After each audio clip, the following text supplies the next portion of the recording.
Good morning and welcome to Coffee and the Word.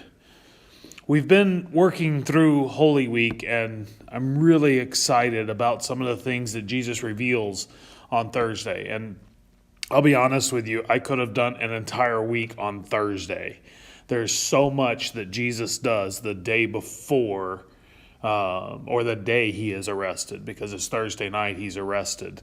And so I was I was torn about what I wanted to talk about today, because I could have talked about the communion, him establishing the Last Supper, him telling them how he wanted them to commune. I could have talked about John 14 through 17 and John 17 where he prays for unity. I could have talked about a lot of things, but I decided to focus on this part, and it's in John chapter 13. And in John chapter 13, this is what the scripture says, because I want to kind of break it down as I go through. I'm going to try and do this in a reasonable amount of time, but I would ask a question of you. How long do you think these videos should be? I'm really curious. I do these every day. I have some theories, but I'd like to hear from you. What's the perfect time frame you'd like me to put these videos in? Is it 5 to 7 minutes? Is it 7 to 10 minutes? Is it, what is that? So make a comment below and let me know, or just let me know personally.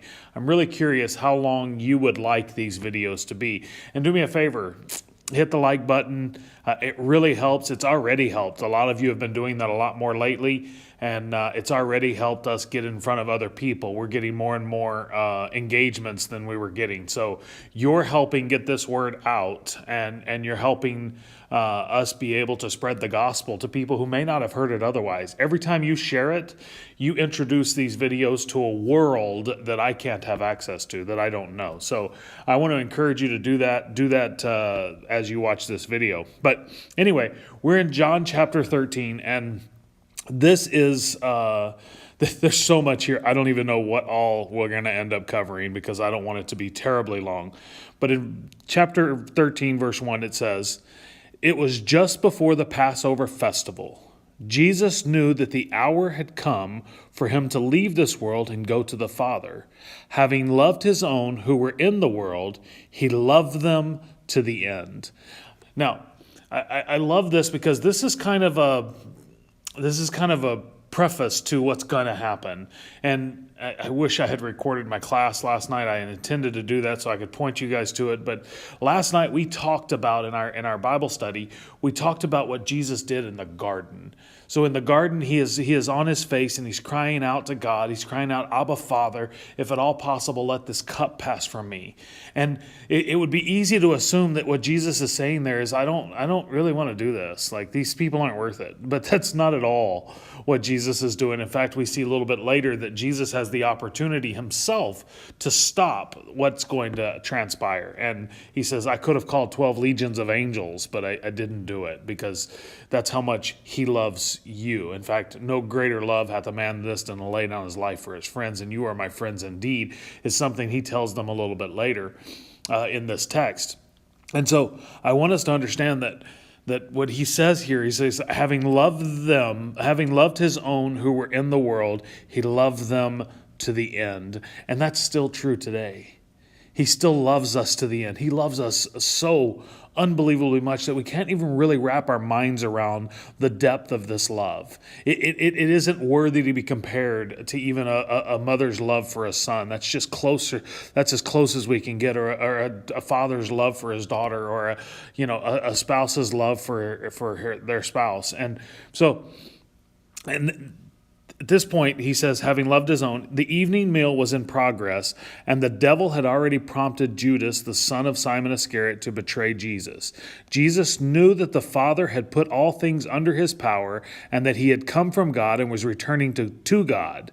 Now, what's about to happen, and I'm going to hate to spoil it, but what's about to happen is he's going to get up and he's going to wash the disciples' feet.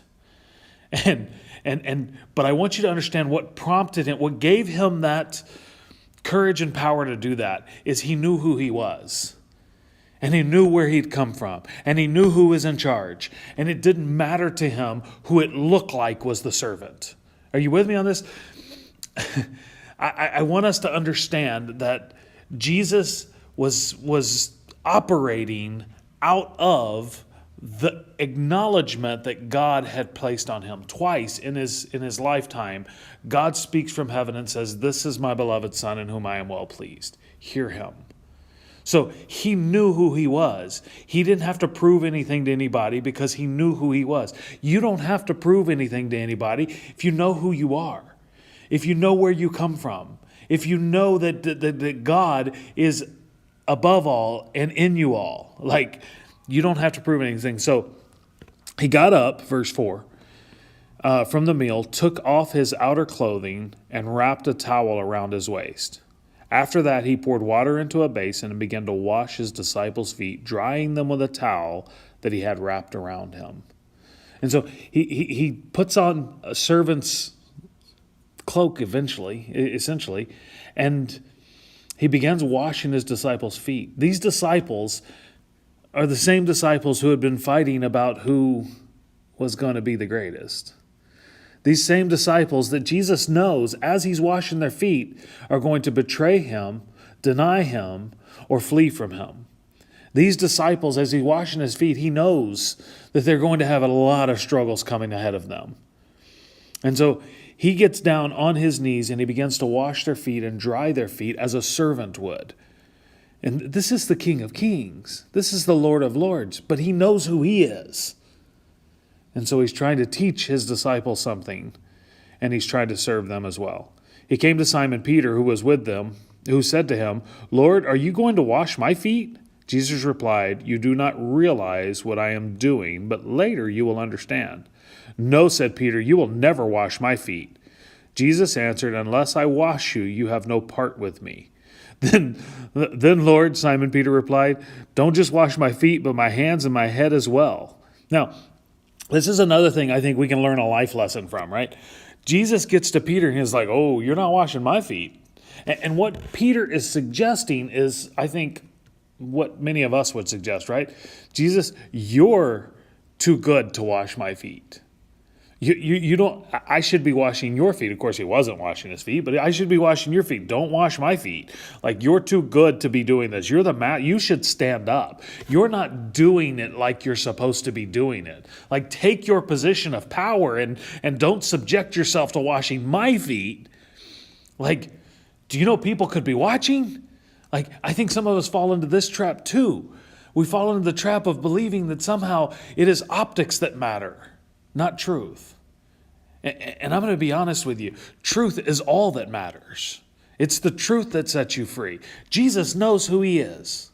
Peter doesn't yet know who he is. And so Jesus tells him, those who have had a bath need only to wash their feet. Their whole body is clean, and you are clean, though not every one of you. And so, and he goes on to say he knew that the time, he knew who was going to betray him. And so he says, not every one of you are clean. But I love this about Jesus. Jesus makes this declaration that doesn't really look like it's real. I mean, Peter's going to deny him. All the others are going to flee from him. And he says, you're already clean. And I think some of us live life as though we're not already clean. But we've been washed. We've been sanctified. We've been saved by the blood of Jesus Christ, and it's enough. And so as Jesus is washing their feet, he goes on, he says, when he had finished washing their feet, he put on his clothes and returned to his place. And he says, do you understand what I have done for you? He asked them, you call me teacher and Lord, and rightly so, for that is what I am. Now that I, your Lord and teacher, have washed your feet, listen to this part, you should wash one another's feet.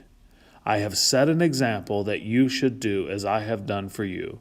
Very truly I say to you, no servant is greater than his master, nor is a messenger greater than the one who sent him. Now that you know these things, you will be blessed if you do them. And so he finishes this by saying, listen, this is how I want you to do it with each other. Stop fighting about who's in charge. Stop worrying about whether or not people recognize your power and your acumen. Stop worrying about whether or not people are going to acknowledge your position. Stop worrying about all that stuff, because I already told you the least in the kingdom is the greatest. The last will be first in the kingdom of heaven. And so he's telling them, he's showing them now, this is what happens. It doesn't change who I am because I humble myself to wash your feet. But it will change who you are if you'll humble yourself and wash one another's feet. I don't need to be changed. You do. And so Jesus says, do as I have done. I know who I am. And when you know who you are, you can wash one another's feet. Now, I believe this is a great analogy, and I want to kind of lay this out because I don't want anybody to walk out of here being like, man, feet are dirty and nasty. I don't want to wash anybody's feet. Although I think maybe foot washing is something we should do to one another just as an act of humility.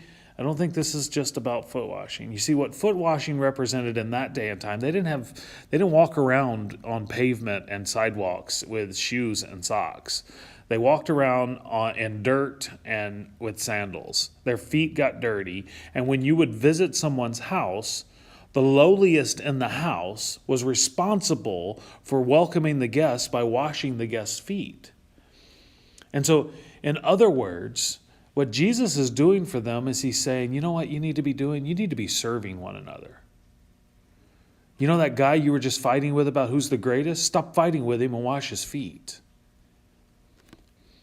Jesus set an example of how life should be lived. And he doesn't just tell us, he does it. If someone looked at your life, would they assume you're a person trying to hold on to your power? Or would they see somebody who knows who they are and so therefore is free to serve? I hope this helps. I know today is supposed to be Blind Guy Bible time. We did record that yesterday. I'm going to drop that on Saturday. You don't normally have content on Saturday, but because I'm doing Holy Week every day this week, I thought, hey, I can give y'all a bonus Saturday video. And so we're gonna do that. Plus, it'll prepare you for what we do on Sunday. So if you missed that, jump on, enjoy that on Saturday. It'll premiere, probably around 8:00. And so I want you to enjoy it. I'm really excited about it. I think it's a good discussion. And, those are a little bit longer, but it's a dialogue, so you seem to be okay with that. But please drop in the comments. I really want to know, how long should these videos be? This one's 13 minutes and 2 seconds, way longer than I think it should be. But I'd like to hear from you. How long should these videos be? Last thing, I realized yesterday as I was doing this is how this started. Last year during Holy Week is when I began doing essentially Coffee and the Word. And I was asked to keep it going after Holy Week ended. And I've been doing it nearly a year now. So thank you guys for your encouragement. It means the world to me. And thank you for being faithful watchers of Coffee and the Word. This has been another edition of Coffee and the Word. God bless.